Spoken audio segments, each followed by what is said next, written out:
Movie start होती है और हमें एक फैमिली दिखाई जाती है जिसमें एक आदमी एंडी, उसकी वाइफ और उसकी बेटी ज़ॉम्बीज़ अटैक के बाद एक हाउस बोट में सेफली रह रहे होते हैं। एक दिन एंडी हाउस बोट चला रहा होता है तो वह नदी के किनारे दो बच्चों को खेलता हुआ देखता है। एंडी उन दोनों को देखकर खुश होता है और वेव करता है, लेकिन उन बच्चों के बाप को यानी फादर को वो चीज अच्छी नहीं लगती और वो अपनी गन निकालकर एंडी को दिखाता है, जिसको देखने के बाद एंडी अंदर चला जाता है। रात को एंडी और उसकी वाइफ आपस में बातें कर रहे होते हैं। अब उनके पास बोट में सिर्फ 3 वक्त का खाना रह गया था, जिसकी वजह से उसकी वाइफ उसे कहती है कि हमें बोट छोड़कर एक टाउन में जाना चाहिए ताकि वो लोग खाना ला सकें। वो टाउन उधर से 30 से 40 किलोमीटर दूर था, लेकिन एंडी कोई भी रिस्क नहीं लेना चाहता था, इसीलिए वो अपनी वाइफ को मना कर देता है, क्योंकि जाहिर है ऐसी सिचुएशन में ग्राउंड पर जाना सेफ नहीं था और वो सेफली अपनी बोट में ही रहना चाहता था। नेक्स्ट डे जब एंडी जागता है तो उसे एक टूटी हुई बोट दिखाई देती है। वो उस बोट पर जरूरी सामान और खाना ढूंढने चला जाता है। जब वो खाना ढूंढ रहा होता है तो उसे बोट के अंदर से कुछ आवाजें सुनाई देती हैं। एंडी कुछ सामान उठाकर जल्दी से अपनी बोट में वापस आ जाता है। लकीली एंडी को उस बोट में से 3 महीने का खाना मिल चुका था। वो दोनों इस बात से बहुत ज्यादा खुश थे और उसकी वाइफ एंडी से कहती है कि आप थोड़ी देर रेस्ट कर लें, और फिर वो उस बोट से कुछ और सामान लेने के लिए चली जाती है। वहाँ पर एक ज़ॉम्बी अनलकीली उस पर अटैक कर देता है। जब एंडी सोकर उठता है और अपनी बेटी को प्यार कर रहा होता है तो उसके बाद उसे बोट के फ्लोर पर खून के निशान नजर आते हैं। उसे पता चलता है कि उसकी वाइफ को ज़ॉम्बी ने काट लिया है। इसका ये मतलब था कि 48 आवर्स के बाद उसकी वाइफ ज़ॉम्बी में बदल जाएगी, लेकिन एंडी को इस बात पर यकीन नहीं आ रहा था और वो बहुत परेशान हो जाता है। वो अभी भी ये सोच रहा था कि उसकी वाइफ ठीक हो सकती है। इसी वजह से वो अपनी वाइफ और बेटी के साथ बोट छोड़कर जमीन पर यानी ग्राउंड पर आ जाता है ताकि वो अपनी वाइफ को हॉस्पिटल लेके जा सके। थोड़ा आगे जाते ही उनको रास्ते में एक कार नजर आती है। जब एंडी कार में फ्यूल डाल रहा होता है तो एक ज़ॉम्बी वहाँ पर आ जाता है। एंडी उसको फौरन से देख लेता है और कार लेकर वहाँ से निकल जाता है। कुछ देर बाद उसकी वाइफ कार रुकने पर कार से उतरती है कि वो अपनी छोटी बेटी का डायपर चेंज कर सके, लेकिन वहीं पर उसकी तबीयत बहुत ज्यादा खराब हो जाती है और वो जमीन पर गिर जाती है। जब उसको होश आता है तो एंडी से कहती है कि वो उसको यहीं पर छोड़कर चला जाए और चिल्लाने लगती है, क्योंकि उसे ये डर था कि वो जल्द ही ज़ॉम्बी में बदल जाएगी और वो एंडी और अपनी छोटी बेटी को इन्फेक्टेड कर देगी। लेकिन एंडी को अपनी वाइफ से बहुत प्यार था। वो उसे कार में बिठा देता है और डोर हैंडल तोड़ देता है ताकि वो बाहर ना जा सके। वो कुछ ही दूर जाते हैं कि उनकी कार के सामने एक ज़ॉम्बी आ जाता है। एंडी डर जाता है और डिस्ट्रैक्ट होकर कार को एक दरख्त के साथ हिट कर देता है। जब एंडी को होश आता है तो वो देखता है कि उसकी वाइफ ऑलरेडी ज़ॉम्बी बन चुकी है। एंडी अपनी छोटी बेटी को लेकर कार से बाहर जाने ही लगता है कि उसकी वाइफ उसे भी काट लेती है, जिसकी वजह से एंडी भी इन्फेक्टेड हो जाता है। लेकिन कुछ एफर्ट के बाद वो अपनी छोटी बेटी को कार से बाहर निकाल लेता है और रोने लग जाता है। लेकिन उसे अपनी छोटी बेटी के लिए हिम्मत करनी थी और वो खुद को हौसला देता है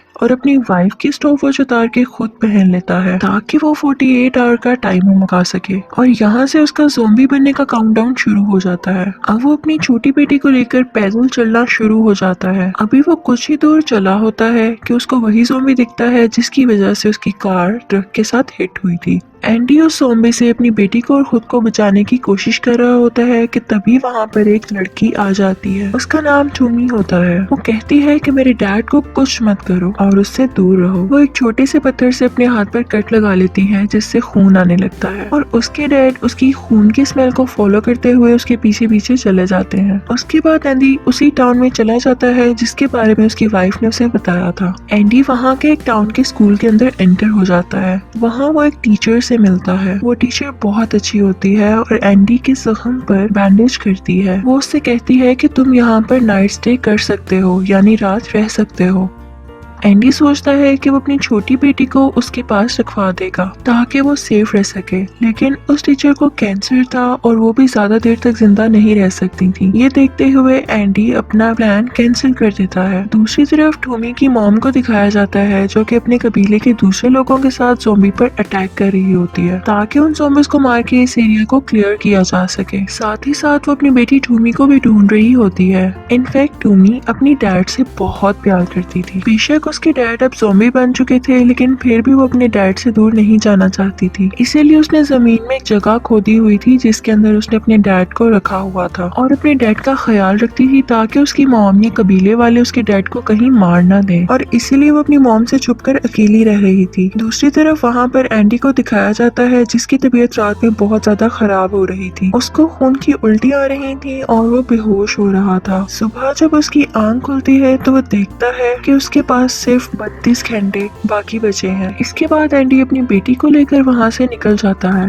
वो भी कुछ ही दूर चला होगा कि उसे एक कार नजर आती है। जैसे ही वो उस कार के पास जाता है तो सामने से एक आदमी उस पर फायर कर देता है, लेकिन वो फायर इनफैक्ट एंडी के पीछे आने वाले एक ज़ॉम्बी को मारने के लिए होता है। वो आदमी कहता है कि तुम मेरी हेल्प करो, क्योंकि उस आदमी का पाँव एक टैंक के नीचे आया हुआ था। वो एंडी को कार कीज देता है और कहता है कि इसकी हेल्प से तुम ये टैंक हटा दो, और एंडी वो टैंक खींचकर हटा देता है। वो आदमी एंडी को अपने शेल्टर होम में ले आता है जहां वो अपनी बीवी के साथ रह रहा था। थोड़ी देर बाद वो आदमी एंडी को अपने साथ चलने के लिए कहता है ताकि वो एंडी को दिखा सके कि वो क्या काम करता है, ताकि वो खुद को ज़ॉम्बी से सेफ रख सके। वो दिखाता है कि वो इंसानों को एक केज में बंद करके ज़ॉम्बीज के लिए एक चारे की तरह यूज करता है कि वो ज़ॉम्बीज को अट्रैक्ट कर सके और उन्हें शूट कर सके। ज़ॉम्बीज को मारने के बाद वो उनकी कीमती चीजें कलेक्ट कर लेता है कि कल को अगर सिचुएशन बेहतर होती है तो वो इनको यूज कर सके। एंडी देखता है कि उस केज में टूमी भी होती है और दूसरी तरफ एक ओल्ड मैन भी होता है। एंडी को ये सब ठीक नहीं लग रहा था, लेकिन उसके पास कोई दूसरी चॉइस भी तो नहीं थी कि जहाँ उसकी बेटी सेफ रह सके। जब एंडी वापस शेल्टर होम में आता है तो वो देखता है कि उसकी बेटी उस आदमी की वाइफ के साथ ठीक से रह रही है, तो वो देखकर सेटिस्फाई हो जाता है और खुद को शूट करने लगता है ताकि वो सब उससे सेफ रह सकें, क्योंकि अब उसके पास ज्यादा टाइम नहीं बचा था।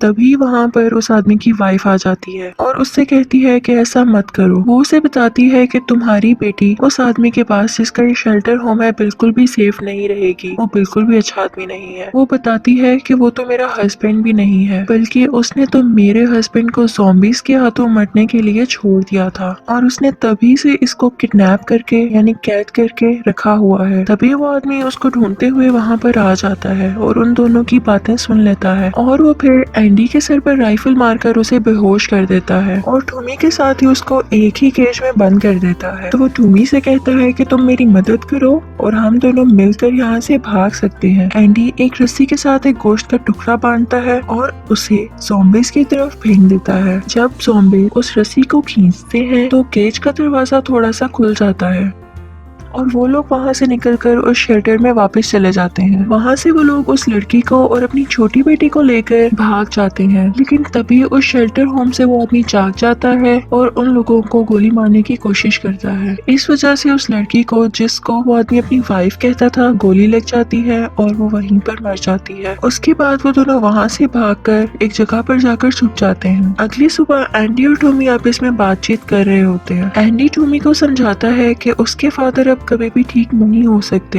क्योंकि वो ज़ॉम्बी बन चुके हैं। ये सुनने के बाद टॉमी जल्दी से भागकर एक दरख्त के पास चली जाती है जहाँ लास्ट टाइम वो अपने डैड को बांध कर गई थी, लेकिन वो देखती है कि उसकी मॉम ने उसके डैड को मारकर उसी दरख्त के अंदर बंद कर दिया है। ये देखते ही टॉमी रोने लगती है और पत्थर से अपने सर पर हिट करने लगती है। इसके बाद एंडी वहाँ से जाने लगता है क्योंकि उसके पास बिल्कुल भी टाइम नहीं होता और उसको ज़ॉम्बी में बदलने से पहले अपनी छोटी बेटी को किसी सेफ जगह पर पहुँचाना था, किसी ऐसे इंसान के पास कि उसके मर जाने के बाद वो उसकी बेटी का ख्याल रख सके। कुछ ही देर बाद टॉमी को उस छोटी बेटी के रोने की आवाज सुनाई देती है। वो जाकर देखती है तो एंडी बेहोश हुआ होता है। जब एंडी को होश आता है तो वो सोचता है कि वो उस फैमिली के पास चला जाए जिसको उसने उस दिन नदी किनारे देखा था। टॉमी उसको नदी के किनारे तक गाइड करने के लिए तैयार हो जाती है। जब एंडी वहाँ पर पहुँचता है तो उसे पता चलता है कि उस फैमिली के हस्बैंड को ज़ॉम्बी ने काट लिया है। वो आदमी फिर से एंडी को वही गन दिखाता है और उसे बताता है कि इस गन में 6 बुलेट्स यानी गोलियां रह गई हैं, जिसमें से 3 गोलियां वो अपनी फैमिली पर और 1 गोली खुद पर चला लेगा। वो एंडी से कहता है कि अगर तुम चाहो तो बाकी की 2 गोलियों से खुद को और अपनी बेटी को मार लो। एंडी बहुत हैरान होता है और उसको ऐसा करने से मना करता है, लेकिन वो आदमी नहीं मानता और खुद को फायर करने के बाद अपनी फैमिली को भी मार देता है। इस तरह से वो सब मर जाते हैं। एंडी बहुत अपसेट हो जाता है और गन उठाकर खुद को मारने के बारे बारे में सोचता है, लेकिन तभी वहाँ पर टूमी आ जाती है और वो एंडी को बताती है कि मैं अब घर जाना चाहती हूँ, अगर तुम चाहो तो अपनी छोटी बेटी को हमारे कबीले वालों के पास छोड़ सकते हो। वो कहती है कि ये वहाँ पर सेफ रहेगी। एंडी ये सब सुनते ही एग्री हो जाता है, क्योंकि उसे अपनी बेटी को किसी सेफ जगह पर पहुंचाना ही था। एक पहाड़ से धुआं निकलता हुआ नजर आ रहा होता है। वो दोनों वहां पर जाने लगते हैं। वो धुआं इसलिए आ रहा था क्योंकि उसके कबीले के लोग ज़ॉम्बीज को मारकर वहां पर जला रहे थे। रास्ते में एक टनल आती है जहाँ पर उनको वही आदमी नजर आता है जिसका शेल्टर होम था।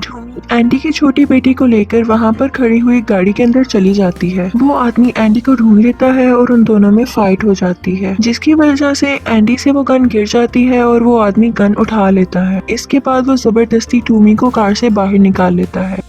उसकी वजह से टूमी के सर पर चोट लग जाती है। जब एंडी को होश आता है तो वो उठकर आ रहा होता है तो देखता है कि उस आदमी की गोद में उसकी छोटी बेटी है। वो उस छोटी बेटी को मारने लगता है, लेकिन तभी एंडी उससे रिक्वेस्ट करता है तो वो उसकी बेटी उसे वापस दे देता है। इसके बाद एंडी रोजी को यानी अपनी छोटी बेटी को और टूमी को लेकर वहाँ से निकल जाता है। टूमी को सर पर चोट लगी हुई थी, जिसकी वजह से वो ठीक से चल नहीं पा रही थी। यहाँ पर एंडी को पता चल गया था कि अब उसके पास ज्यादा टाइम नहीं है। थोड़ा आगे चलते ही एंडी की तबीयत और ज्यादा खराब होने लगती है और जल्द ही वो ज़ॉम्बी में बदलने वाला था। इसी टाइम एंडी एक गोश्त के टुकड़े को देखता है, जिसके बाद वो टूमी से कहता है कि तुम मेरी बेटी का ख्याल रखना, और आखिरी बार के लिए अपनी छोटी बेटी को प्यार करता है। ये सीन बहुत ही ज्यादा सैड है। इसके बाद एंडी को उस गोश्त के टुकड़े को देखकर एक प्लान आता है और वो स्टिक के आगे उस एक गोश्त के टुकड़े को बांध देता है। दूसरी तरफ टूमी के मॉम को और उसके कबीले के लोगों को दिखाया जाता है। वो ज़ॉम्बीज़ को मारकर अभी जा ही रहे होते हैं कि तभी वो लोग टूमी को